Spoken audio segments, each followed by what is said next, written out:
Infini Radio, c'est ta web radio de proximité. Connecte-toi sur www.infiniradio.fr. Bonjour Jadana, ça va ?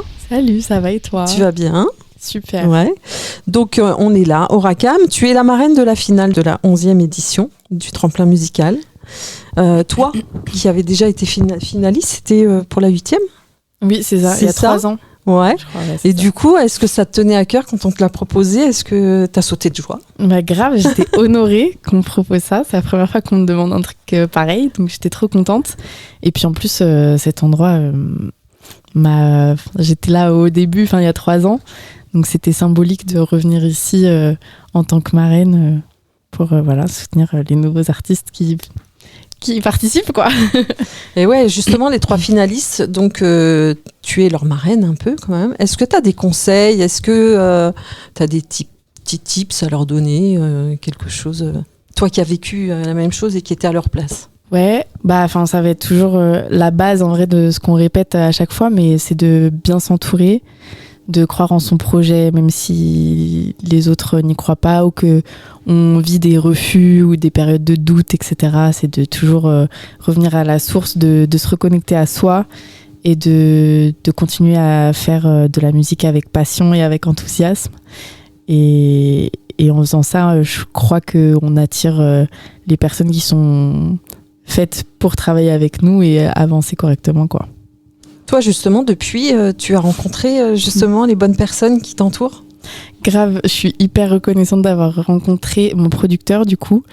Ça fait 2 ans qu'on travaille ensemble. Et du coup, c'était vraiment l'année qui a suivi ma participation au tremplin. Et ça se passe super bien. Je suis tombée sur un gars trop cool, que j'adore. Des bisous, si tu passes par là. Et plein de beatmakers aussi, pareil, que j'adore. Et on continue de se créer une petite équipe au fur et à mesure, quoi. Donc là, tu vas être aussi sur scène. Ouais. J'ai oublié aussi de parler de vous, forcément. Et de mes 2 musiciens, là, ça va être la 3e... Ouais, c'est la 2e fois qu'on joue tous les 3 sur scène. Et ça change tout, quoi. Oui, parce que t'étais toute seule avec ton ordinateur avant. Exactement. Ouais. Donc effectivement, ça change. Exactement. Là, de revenir et on est 3, je suis plus toute seule. Ça change quelque chose, quoi. Ça décuple le plaisir en live, je trouve. J'adorais aussi jouer seule. Il y a un partage supplémentaire, en fait. Ouais, c'est ça. On se regarde, on joue vraiment ensemble et ça rajoute un truc très vivant en concert. Et ouais, c'est encore plus kiffant, quoi. Donc, c'est trop bien. Tu vas te produire sur scène, tu vas faire quelques titres. Est-ce qu'il y a des nouvelles compos ? Est-ce qu'il y a des nouveautés peut-être que tu vas faire que ce soir, pour la première fois peut-être, je ne sais pas. Oui, il y a une exclue qu'on fait. Ouais. Sinon, on va faire mes 2 premiers EP. Et ouais, il y a une exclue qu'on s'amuse beaucoup à faire. Je crois que c'est notre préférée en vrai.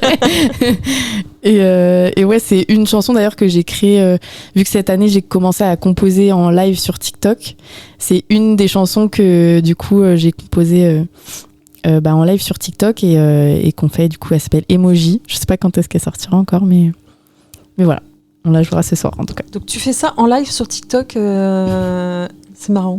Parce que c'est marrant. Alors, tout à l'heure, on peut le dire en off, j'ai entendu parler d'un artiste et il a commencé comme ça aussi. Carrément. On parle de Daniel. Daniel, ouais. Daniel, il fait ça, il a fait sur Twitch aussi, il continue de le faire. Et en vrai, ça m'a beaucoup inspirée après que je l'ai vu faire en live. Et après, j'ai vu de plus en plus d'artistes le faire. Je me suis dit, pourquoi pas moi ? Et du coup, j'ai commencé les lives sur TikTok. Au début, je faisais plus je chantais mes compos, je faisais des covers. Et après, je me suis dit, en vrai, tous les jours, je compose sur mon ordi. Autant lancer un live pour qu'il y ait des personnes qui soient avec moi et qu'on le fasse ensemble, quoi. Il y a une dimension plus, t'as un retour immédiat. Ouais, c'est ça. Ouais. Un retour immédiat. Et puis, ça crée aussi une proximité que j'ai pas toute seule dans ma chambre à poser sur des prods. Là, je me sens... je sais pas, il y a une effervescence qui rajoute une dimension nouvelle à la composition qui est trop, trop cool, quoi. Trop bien.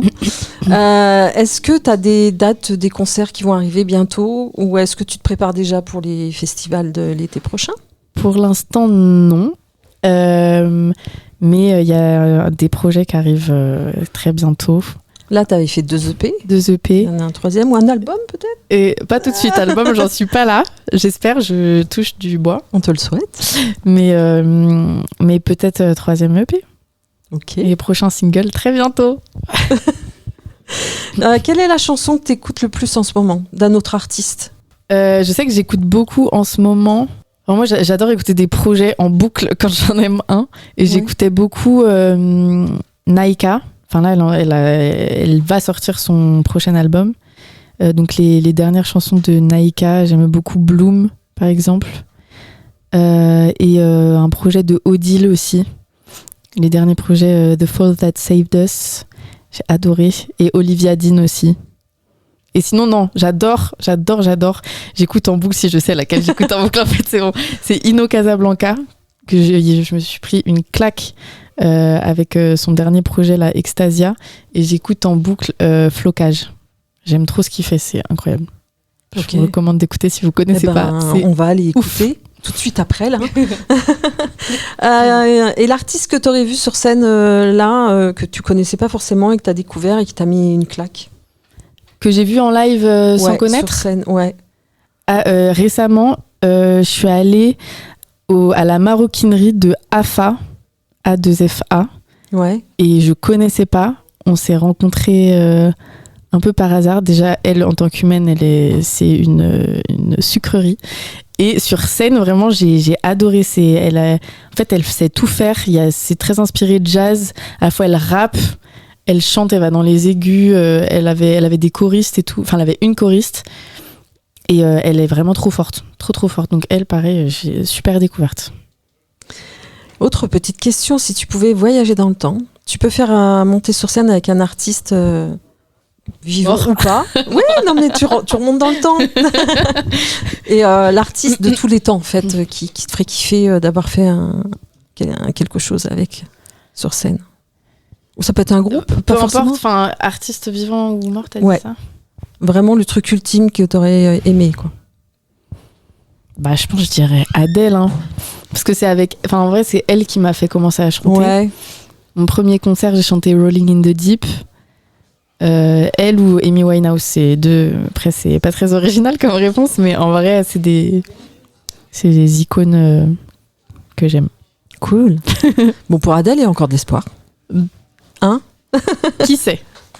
Et si ta musique devait transmettre un seul message à ton public, ce serait lequel? Qu'est-ce que tu as envie de faire passer comme émotion par ta musique en fait? Qu'est-ce que tu voudrais que ton public ressente?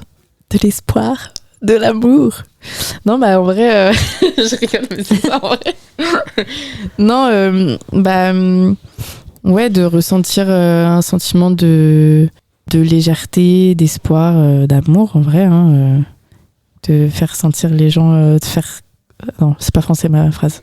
De faire en sorte que les gens se sentent bien, quoi, heureux. Ouais, de positivité, voilà. Voilà. C'est ça. Ouais. Bah merci beaucoup Jade Anaé. Merci à vous.